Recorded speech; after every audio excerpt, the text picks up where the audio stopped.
Neste vídeo nós vamos fazer uma explicação sobre o funcionamento do circuito para o seguidor de linha. Quem vai fazer essa explicação para nós é o aluno Gustavo Geminiani, que eu agradeço mais uma vez a colaboração, aí, o tempo disponível para poder fazer esse tutorial para nós, e com certeza vai ajudar bastante quem ainda está com dúvida para fazer o circuito aí do carrinho seguidor de linha analógico, acompanhando aí o que o Gustavo tem para compartilhar para a gente. Meu nome é Gustavo Germiniani, eu sou aluno do primeiro semestre de Engenharia da Computação pelo Centro Universitário Senac. Estou gravando esse vídeo a pedido do professor Alexandre Neves para tentar ajudar aqueles que ainda estão com um pouco de dificuldade no projeto, assim como no entendimento do circuito, e também tentar passar algumas orientações sobre possíveis problemas que possam acontecer durante a montagem. Primeiro, eu quero mostrar o vídeo do carrinho em funcionamento para entender por cima como ele está funcionando. Então vamos lá. Como vocês podem ver, a cabeça do projeto é o TIL32 e TIL70, tá? Esses dois componentes juntos eles formam o par de LED infravermelha. O TIL32 é um emissor, como o nome já diz, ele emite informação, e o TIL70 é o receptor. Ele recebe informação e juntos eles têm a capacidade de fechar ou abrir circuito, digamos assim, tá? Ou seja, o TIL32 ele sempre está emitindo sinal, enquanto o TIL70 está guardando o recebimento desse sinal. Isso funciona nesse projeto quando a gente tem uma superfície que consegue refletir o sinal emitido pelo TIL32. Então, com isso, refletindo no chão, o TIL70 lê, e nesse momento temos um circuito fechado, onde a corrente segue o seu fluxo e alimenta o motor, né? Então, são dois motores, então o circuito ele é dividido em dois nesse caso. Depois a gente vai dar uma olhada. Agora, quando o TIL32 está em cima da fita isolante, essa fita isolante ela não consegue refletir o sinal. E quando ela não reflete o sinal, o TIL70 ele não tem essa leitura, e então basicamente a gente tem aí o sinal aberto, perdão, o circuito aberto, né? Então, com o circuito aberto, um dos motores para de funcionar. Então, essa é a ideia de como esse carrinho seguidor de linha funciona, né?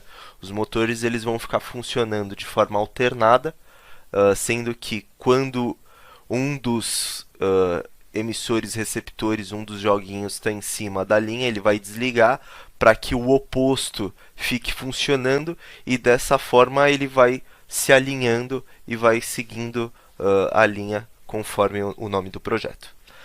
Então, visto o funcionamento e passado por cima a explicação, vamos ver rapidinho aqui o esquemático do projeto. Então, como eu disse,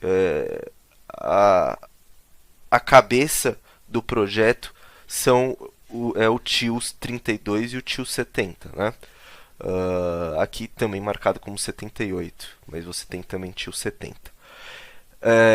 A ideia é que, como são dois motores, esse circuito 1 é independente desse circuito 2. Por quê? A partir desse momento que o TIL32 com o TIL78 ele não está emitindo sinal, eu consigo ter uma atuação diferente aqui e uma outra atuação desse outro lado. Então, dessa forma que a gente consegue isolar o funcionamento dos motores, né? É através desses emissores e receptores. Então, quando esse daqui está funcionando, pode ser que o do outro lado também esteja funcionando, mas quando passa em cima da fita isolante que não consegue fazer a leitura de sinal, o receptor não consegue receber o sinal, automaticamente um lado para e assim vai seguindo, o outro lado vai funcionando para que o carrinho se ajuste durante o curso. Então, para tentar facilitar um pouco, eu fiz aqui uma montagem no Tinkercad de um lado dos motores para tentar passar a entender aí como é que funciona numa parte um pouco mais visual. Então, a diferença aqui é que eu usei, em vez de um receptor e um emissor, eu usei para simular essa situação um push button, que faria a mesma função. Se a gente tem que o TIL 32 e o TIL 78, eles estão abertos ou fechados, dependendo se consegue ler ou não a informação que o emissor tá emitindo. O push button funcionaria na mesma lógica, ou seja, enquanto eu estou com a chave aberta, igual um interruptor aí que todo mundo tem em casa, né, da luz. Enquanto você está com o interruptor desligado, você não está com energia circulando. A partir do momento que você fecha o circuito, ou seja, você aperta o interruptor, você tem aí um circuito fechado, você tem toda a circulação de corrente. Então a ideia é a mesma para o receptor e para o emissor, tá? Para o TIL 32 e para o TIL 78. Quando ele está em cima da fita isolante, o TIL 32 emite o sinal, porém, por a fita isolante não conseguir refletir, o TIL 78 não lê. Então, com isso, você tem um circuito aberto, tá? E agora, quando ele está passando em cima do piso, esse piso consegue refletir o sinal, daí sim você tem o circuito fechado. Então, essa fica exatamente a mesma ideia aqui para esse push button. Se eu tenho na situação o emissor enviando e o receptor recebendo, eu tenho o circuito fechado. Como vocês podem ver, o motor funciona. A partir do momento que passa em cima da fita isolante, tem o 0 RPM, tudo desligado. Pelo menos uma parte do motor. Aqui eu fiz só um lado, tá? Mas a explicação ela se estende também para o outro lado. Como eu disse, a cabeça aí do funcionamento são os TILs. E a mesma coisa que acontece de um lado, acontece do outro, porém cada um seguindo a sua lógica. Então aqui, pegando de novo no esquemático, então projetando um dos lados, o capacitor e os dois capacitores, aliás, eles vão alimentar todo o circuito. Então aqui, se eu jogasse, eu replicasse, né, o motor aqui para o lado direito, esses capacitores eles iam funcionar para todo o circuito. Lembrando que capacitor eletrolítico ele tem polaridade, ele é identificado aqui a polaridade, e o capacitor de cerâmica não, tá? Capacitor de cerâmica não tem polaridade. Acredito que a maioria já mexeu com o Tinkercad. Então você tem aqui as trilhas positivo e negativo, ela ocorre por toda a horizontal, e as trilhas aqui de conexão A, B, C, D, E até o J, elas são verticais. Quando você passa o mouse em cima, ele está indicando que é tudo uma trilha só. Ou seja, por exemplo, esse primeiro resistor ele está alimentando até chegar nessa perna do push button. Então a lógica é essa, tá? Então nesse circuito a gente tem o push button aqui e ele que faz o motor ligar ou desligar, abrindo ou fechando o circuito. Então, como pode ver, também tem identificação ali do LED, mostrando que está chegando corrente para o LED, e identificando também que teve rotação ali no motor, tá? Importante, a gente tem um BC547, um chip aqui no Tinkercad. Eu não tive o chip 127, só o 120. Mas se a gente entra nos datasheets, a gente consegue identificar o 547 NPM. Ele tem a primeira perna como coletor, a base é a do meio, emissor é a terceira perna. E o chip 120 como o próprio datasheet informa, ele também é da mesma família ali do 127, a diferença é que ele opera com 60 volts, enquanto o 127 é mais parrudo, ele opera com mínimo de 100 volts, né? Mas o funcionamento é o mesmo, tá? Também joguei aqui como NPN, então você tem base, coletor e emissor. E seguindo do esquemático aqui, simplesmente seguindo, a gente tem então que na saída do tio 78 eu vou ter então a ligação direto na base do BC547. Da mesma forma foi feito aqui, né? Então eu tenho a ligação direto na base, tá? O emissor ele está ligado para a saída, para dar continuidade para o tipo 120, o coletor ele está ligado em comum aí ao positivo, tá?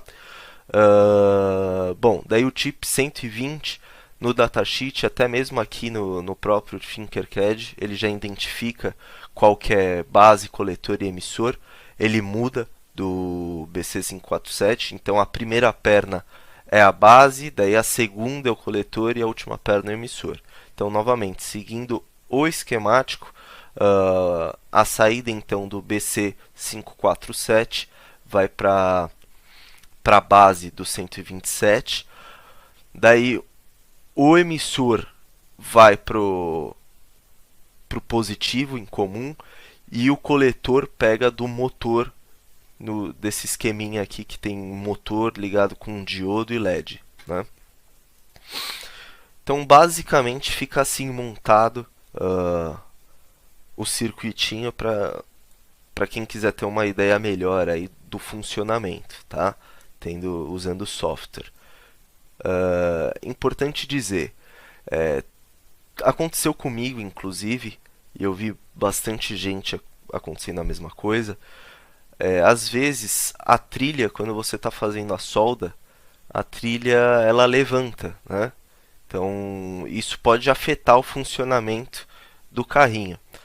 Uma dica que eu passo, que aconteceu comigo e resolve, teve um outro rapaz também que aconteceu a mesma coisa, por exemplo, se eu tenho aqui esse pedaço de trilha, vamos pegar aqui, esse pedaço de trilha, vamos supor que ele levanta.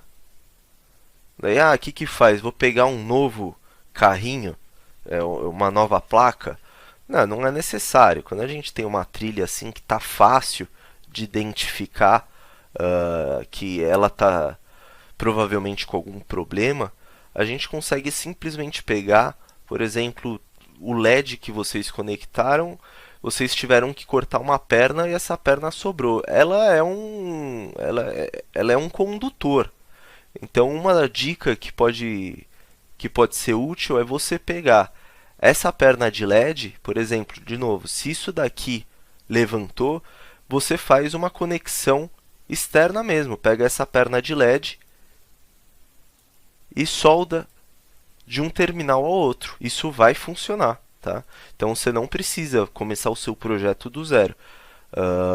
Claro, se o negócio for simples, né? Se você tiver dois pontos bem isolados, já fica um pouquinho mais complicado, mas também dá para seguir a mesma lógica. Você consegue pegar aí um condutor, um pedaço de fio e fazer uma trilha externa, se você conseguir identificar que aquela trilha levantou ou danificou, tá? Outra coisa também que teve um rapaz que teve problema em relação ao emissor e receptor, né? Ele pegou e colocou isso daqui colado na placa, ou seja, ele não tinha flexibilidade na cabeça dos tios para conseguir ajustar a angulação. Então, com isso, o receptor emitia o sinal e voltava para ele mesmo, porque não tinha. Você tem que aqui criar uma angulação. Daí você vai ter que encontrar, né? Mas tem que ser praticamente um V, porque pensando que você tem aqui o solo, né? Pensando que você tem o piso, esse emissor ele precisa bater e voltar. Então isso daqui tem que ficar num Vzinho. Agora, se você faz isso de forma que fique reto, o emissor vai bater e voltar para ele mesmo. Então, com isso, você nunca vai ter um circuito fechado. Seu motor sempre vai ficar parado. Então, essa é outra dica aí que eu passo, que você deixe um pouco de perna sobrando para você conseguir deixar o seu emissor e o seu receptor em posição que o emissor consiga jogar um sinal para que o receptor consiga ler, tá? Então isso daí é importante. Se ficar reto, não vai funcionar mesmo. Então acho que seja basicamente isso. Bom, espero que eu consiga ter ajudado com demonstrando aqui o esquemático. Eu vou passar o link para quem quiser entrar enfim, mexer, ver o negócio funcionando aqui com a ajuda do software. Beleza? Boa noite a todos e espero ter ajudado.